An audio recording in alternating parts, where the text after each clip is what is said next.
Grazie, dai, forza Ferrari! Ferrari's back. Hey guys, Harrison, I'm back at it once again with a brand new video for you. And welcome back to Dre TV, where we talk some motorsport as well as have some video games going on in the background where I talk about various motorsport related activities. In this episode, I'm talking about the evolution of Lewis Hamilton. And yeah, it's been a crazy start to the 2015 season, sorry. And yeah, it's been ridiculous, so to speak. And there's been something about Lewis Hamilton that I want to talk about. And I know what you're thinking. It's going to be another controversial, Lewis Hamilton video coming out from me, which is designed to generate attention.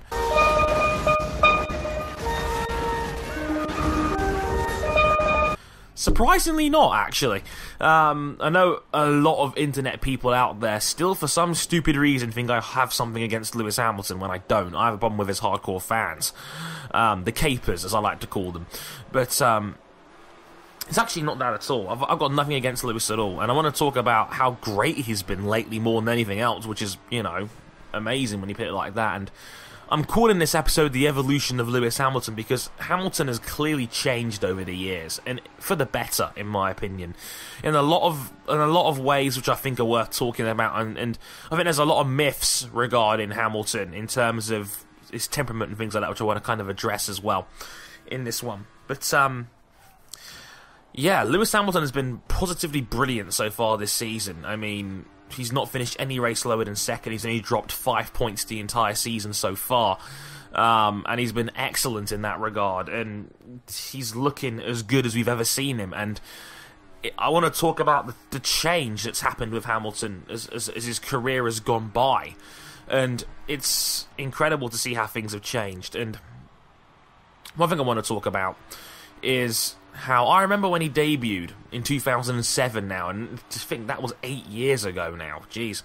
And I remember there was a lot of hype and prospects about Hamilton right from the get-go, from his rookie season in GP2, his only season in GP2, and he was passing dudes around, like, doing double overtakes around Donington, and, his dad was loving him. A little squeeze. Oh, PK around the outside of Piccioni, and still there, and here comes Hamilton, 3 wide into Magus. This isn't going to work. Yes, it is, and Hamilton wins, and PK's on the grass, and through the barriers he goes. Oh, and nearly gets collected by the cars behind him, Philippe. He had the backstory of having to work three jobs, and he was being interviewed on ITV's F1 coverage like even before he debuted in 2006, and how he was the great black hope for McLaren, basically. And by the time he got there, F1 was obsessed with him, and ITV were absolutely rimming him from ear to ear. And that raw talent that Hamilton exhibited was incredible back in 2007. Don't get me wrong, I don't like how ITV was so biased towards him,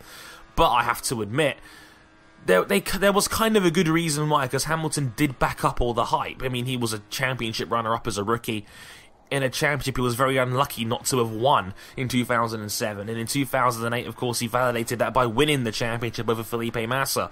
And back then, for me, Hamilton was raw. He was a racer that was he was a guy that was always at the limit, would have no compromise, would push as hard as he possibly could, would pull off some dazzling overtakes as well. It was incredibly brave and bold. And remember, this is a Fernando Alonso he beat as a rookie. This is a 25-year-old Fernando Alonso he beat, coming off 2 consecutive championships of Renault. And again, Alonso was great. Alonso was great at McLaren in his own right. I mean, it's not like he was bad there. He was a point off the championship, for crying out loud. I mean, you could argue that may have been, Alonso in his prime. But he was brilliant there, and during that first season at McLaren, and he obviously made a name for himself, being the golden boy at McLaren, won 21 races down there at that McLaren team, and won a championship. And he did have that rough patch in between where McLaren didn't have a consistently good car. 2009 they struggled. 2010 the field was ultra competitive. 2011, he was terrible, and that was the year where him and Felipe Massa constantly got into, scuffs and crashes constantly. There was a blood feud between Hamilton and Massa, which dominated the 2011 season headlines besides Sebastian Vettel's dominant season. And that was when Hamilton was at his worst. I think he pissed off a lot of fans when he mentioned he played the race card at Monaco, and he was joking around about how it was everybody else's fault when he had this persecution complex, like, oh, it's always somebody else's fault when it came to Lewis Hamilton and incidents, even though Monaco was blatantly his fault before the accident that Massa had in the tunnel. But things have changed in recent years. I think Hamilton has grown up. I think, yeah, he's still, got the B.A. Baracus starter kit going on around his neck still. And he's still experiencing that flashy glitz and glamour life, which I think Hamilton has always kind of chased. But at the same time, I think there's a much wiser head on his shoulders compared to what he was in 2007 and 8 when he was at his best as a raw talent and as a 22, 23-year-old. Now he's just turned 30, and things have changed for the better. I think for one, he's learned to adapt due to the era. I think he's adapted to this new era better than any driver in the field. We all know Vettel struggled in 2014, and that was one of that season's biggest headlines. And you got to remember, in 2013, Hamilton and Rosberg were just about level at Mercedes. I mean, yes, Hamilton had more points than Rosberg, 28 to be precise. But Rosberg had 3 retirements that season compared to Hamilton's 1, so they were probably much closer on paper than people realised. 2014, I think people overrate the 2014 title feud because of the convenience of when the retirements happened. Like, Hamilton started with a 25-point handicap because he lost in Australia because of his engine failure. Then Rosberg had his big gearbox failure at Silverstone. And then Rosberg had the steering issue in Singapore, and Hamilton had the brake failure at Canada, and then the clash at Spa. The convenience and the timing of the retirements made the title race look closer than what it actually was. Hamilton was always the better driver, despite Rosberg winning the pole trophy. Hamilton was always the guy that could beat Rosberg wheel to wheel on track, like in Bahrain, like at America. America was the microcosm for the season. Rosberg may have been just as fast over a lap or two, but Hamilton always made the critical pass to win the race more than anything else, and he always found a way to win. Rosberg could not beat Hamilton wheel to wheel on track unless something happened to Hamilton. And 2014, the situation changed. Hamilton became one of the best guys on managing his tyres, on managing the fuel, which is something that Sebastian Vettel was able to do so well during the V8 era. That's why Mark Webber was never really competition for Sebastian past 2009. And the reason why, because Webber said it himself, Vettel was able to get the best out of his tyres and the best out of the era when it came to managing themselves. And Hamilton has become a better race manager because of that, for sure. He's learnt tyre and fuel management better than Rosberg has. And Sky mentioned this in one of their recent columns, and I think it was after Bahrain last week, where Sky said on their post on their website saying that Hamilton has learned how to win boring. And that's very true. Like, Hamilton used to be a guy that used to be at 100% all the time, but I think the last 2 wins he's had in China and Bahrain has shown a different, more mature side to him. As the great Juan Manuel Fangio once said, to win really effectively, you have to win as slowly as possible. And that's what it's all about, taking the least amount of risks but still being able to win. That's when you know you're golden in Formula 1, when you don't have to push in order to win. That's what Vettel did so well in his prime, and that's what Hamilton's starting to do now. He can make the key passes and push when needed, but he doesn't have to. That's why Rosberg bitched in China about the situation where he was being held up. Not only the dirty air effect, but Hamilton could afford to drive slowly and know there was no answer from Rosberg incoming. He could afford to do that, when Hamilton had to put his foot down in China to win the Grand Prix and put his foot on Rosberg's throat, he did. He set those key laps, showed the pace he had, and Rosberg had no reply. That's been the common trend of this feud since 2014 started. And like I said, if you can win as comfortably as possible, why would you want to push? And same thing happened again in Bahrain. Hamilton had the most amount of pressure Hamilton had was turn 1. Beyond that, Hamilton had no pressure throughout the Grand Prix. One, very, very straightforward until the final lap where he had the brake-by-wire fault, but even then it wasn't enough for Raikkonen to close in time.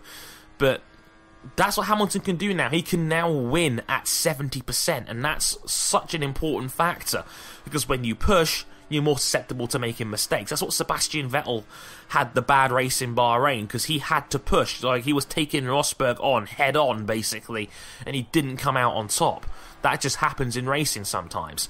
And the mind games as well, something that I know I've always said mind games are a myth in Formula 1, but if you really do believe they're a thing, a lot of people had the common myth about Hamilton in 2011 and 2012 that, you know, Hamilton's got to have everything going on right around him in order to win. Wrong! 2014 was a season where everybody tried to spin up the feud between him and Rosberg. The media was all over it like a golden carrot. Hamilton was not fazed by the media pressure at all. He did not choke except for the Bahrain race, and even then, it was a race that didn't really matter because Hamilton already had more than a first to second advantage over Rosberg going into the final race of the season. So as long as Hamilton finished in second, it wasn't a big deal anyway. I mean, Hamilton could have gone to Abu Dhabi, Rosberg could have won the Grand Prix, and it was out of his hands in that regard. So it wasn't even that big a mistake in Brazil when Hamilton spun and cost himself the win. It didn't matter where that you know, concerned in the grand scheme of things. Hamilton has learned to deal with the mind games, or, you know, deal with the media pressure, in deal with when situations go bad. You got to remember he broke up with his long-term girlfriend Nicole Scherzinger going into the 2014-2015 season. He's been absolutely fine. So that myth about Hamilton needing everything around him to go right, I don't think that's true anymore either. And like I said, at 30, the best may still be to come. I mean, I look at Formula 1 drivers like football strikers. The best years are between 27 and 32, in my opinion. Alonso, in my opinion, Alonso's best season in Formula 1 where he was challenging Vettel for the trifecta in 2012 was when he was 30. The same age Hamilton is now, so there's no reason why I think he can't go on to dominate the sport for another couple of years. And for me, this is the best Hamilton we've ever seen. And if Hamilton's ironed out the few kinks that were in his game in the first place, he might very well be the best driver on the planet right now. I mean, shit, we give Nico Rosberg a hard time, essentially for not being as good as Hamilton. Imagine being criticised for not being as good as Hamilton, arguably the best driver on the planet. What a problem to have. And Mercs are never going to drop a guy like Rosberg because he can be a very solid impromptu number 2 guy who can still score 300 points a season. Why wouldn't you want a guy like that in your team? But that's a discussion for another video. I mean, Hamilton right now is looking almost impervious, and I think the only thing that could stop him right now is Sebastian Vettel and Kimi Raikkonen if Ferrari can close the gap. But again, that's a discussion for another video. Let me know what you guys thought of the video. Let me go. I was a complete mess. Let me know what you guys think of Hamilton at the moment. Is he looking as good as any driver on the planet? Is he looking practically unbeatable? I'd love to hear your thoughts as always. I've been Harrison101. Thank you very much for watching, and I'll catch you guys next time. Sayonara.